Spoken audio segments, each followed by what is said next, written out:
Sago, sago, sago. Oh, ma wa meduto, ma wa damuto. Ini banon dikeya. Mi pomla mi atokwe togbo, togbe gan togbe. Yeno popo mako.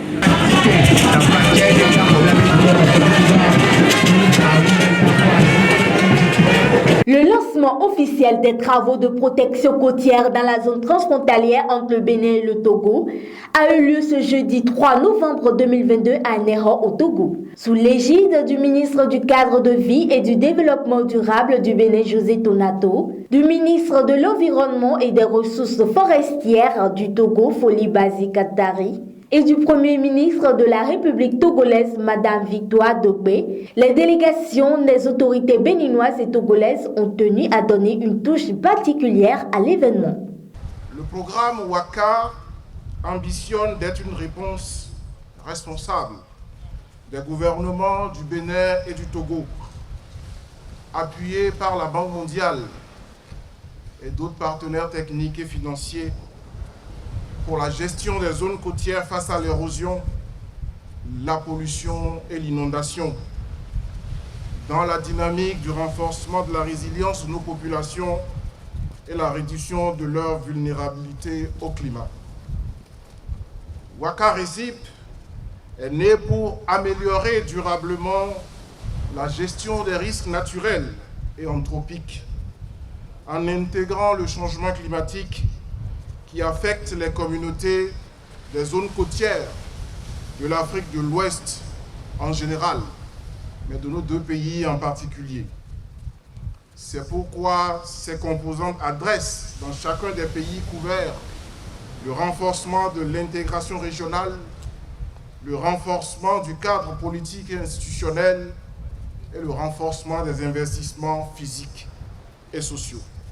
Je voudrais ici dire ma satisfaction personnelle face à l'accomplissement de ce jour qui restera mémorable pour nos communautés et féliciter les équipes du projet ainsi que celles de nos différents départements ministériels et comités de pilotage pour la qualité du travail qu'ils ont abattu depuis plusieurs mois.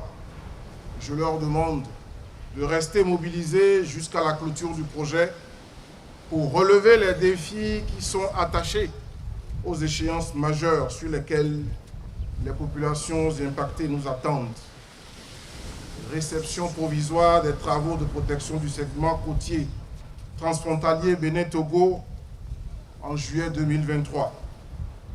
Aménagement et stabilisation du site de Bécon, sélection de l'entreprise en février 2023 pour 6 mois de travaux, et curage mécanique et aménagement du chenal de Baga, sélection de l'entreprise et démarrage des travaux en février 2023. Le projet régional WACA RECIP, financé par la Banque mondiale, œuvre pour la réalisation effective des infrastructures afin de lutter contre l'érosion côtière. C'est pour moi un grand plaisir de prendre part au lancement officiel des travaux de protection côtière dans la zone transfrontalière entre le Togo et le Bénin, financés par le projet WACA. Ces travaux traduisent la volonté des deux gouvernements de mutualiser leurs ressources et leurs moyens pour répondre de façon efficace et durable aux problèmes de l'érosion côtière et de la dégradation des écosystèmes du littoral auxquels les populations font face.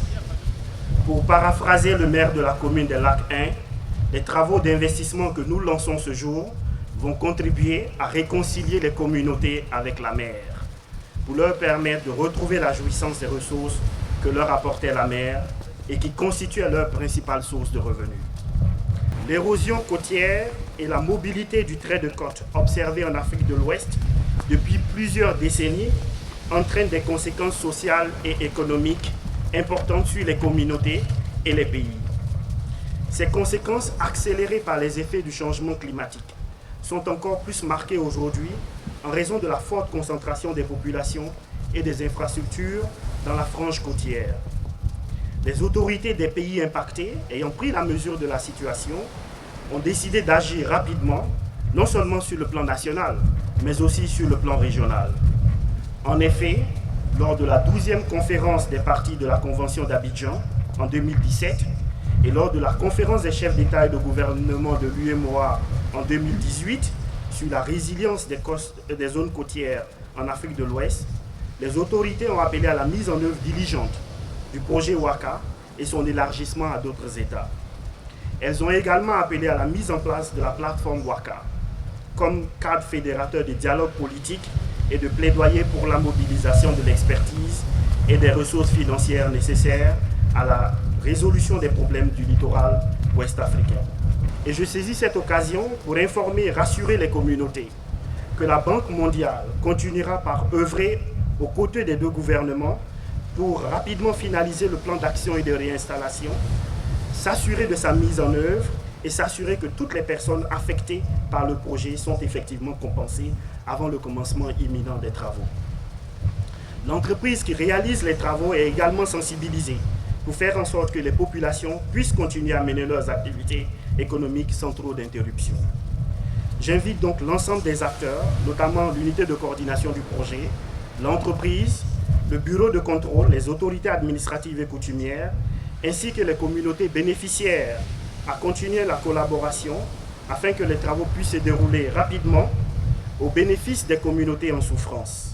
L'influence négative de l'érosion côtière sur l'économie nationale ne laisse pas indifférentes les autorités togolaises qui se prononcent. Depuis plusieurs décennies, ce phénomène d'érosion côtière qui hypothèque dangereusement les activités et le cadre de vie de nos populations côtières impacte négativement nos économies nationales. Selon les résultats de l'évaluation du coût de la dégradation de l'environnement réalisée par la Banque mondiale en 2016, les pertes économiques dues à l'érosion côtière sont évaluées à 117 millions de dollars américains pour le Bénin et 213 millions de dollars américains pour le Togo. Il est donc clair que l'érosion côtière, en plus des pertes économiques qu'elle entraîne, affecte les activités des ménages avec pour corollaire l'aggravation de la pauvreté des populations exposées à plus de vulnérabilité.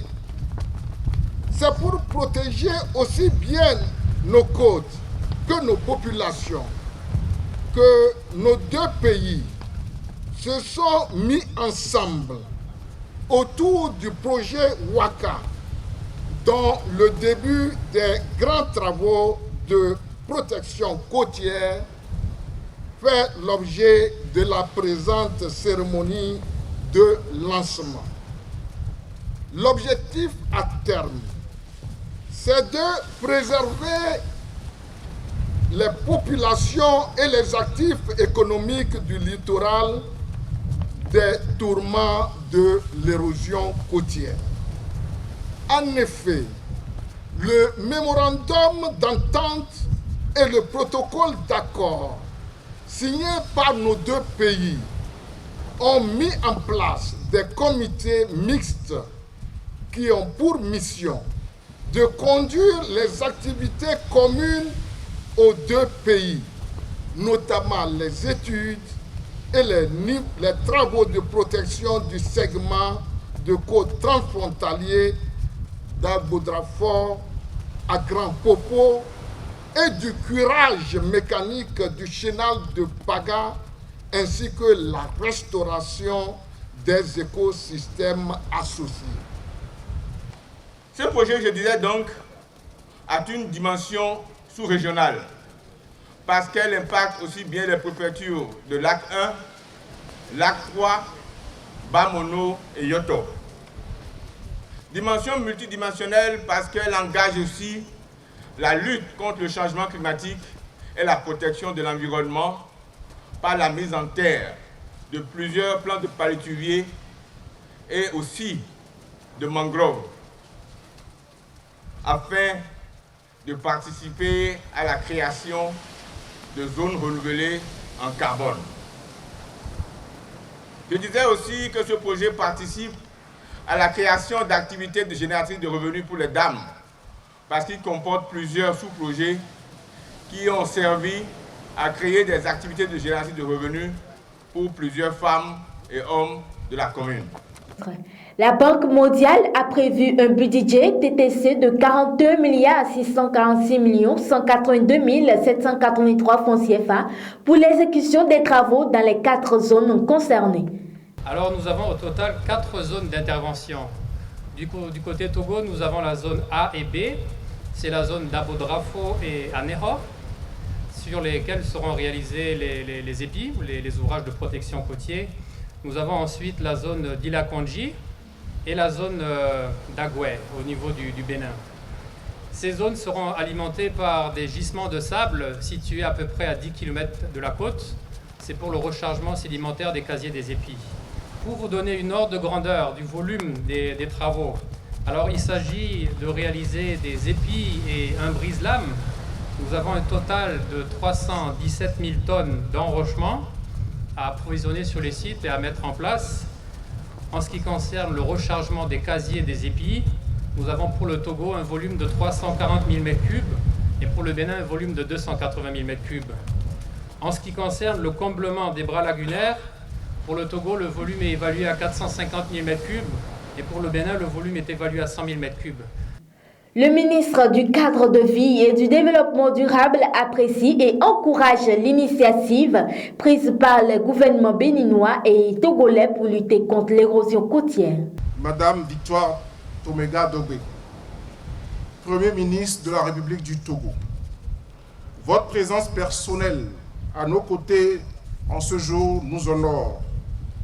Elle prouve l'importance que vous accordez à la mise en place de réponses idoines et durables au phénomène de l'érosion côtière, de l'inondation et des vulnérabilités diverses qui découlent du changement climatique et qui précarisent les conditions sociales et économiques de nos vaillantes communautés. Votre présence parmi nous à Anéro aujourd'hui témoigne aussi de la vision et de l'ambition que porte son Excellence fort Essozimna Gnassingbé, président de la République du Togo, pour le développement social et l'essor économique de votre cher pays.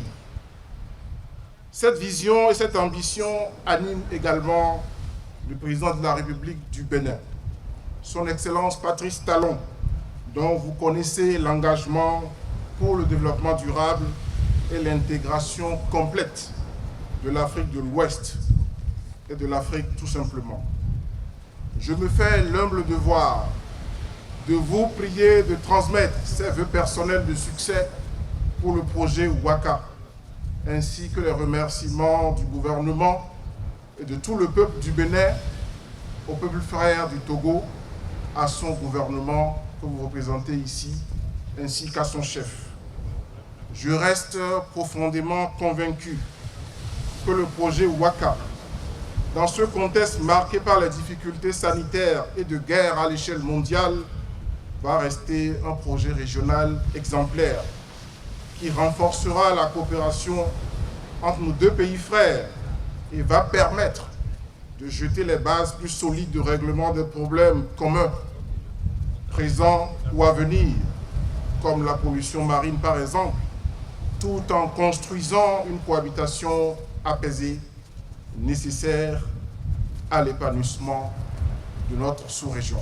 Il est clair qu'avec le projet Ouaka Resip, les conditions de vie des populations affectées par l'érosion côtière vont prendre une tournure positive tant sur le plan économique que sur le plan social.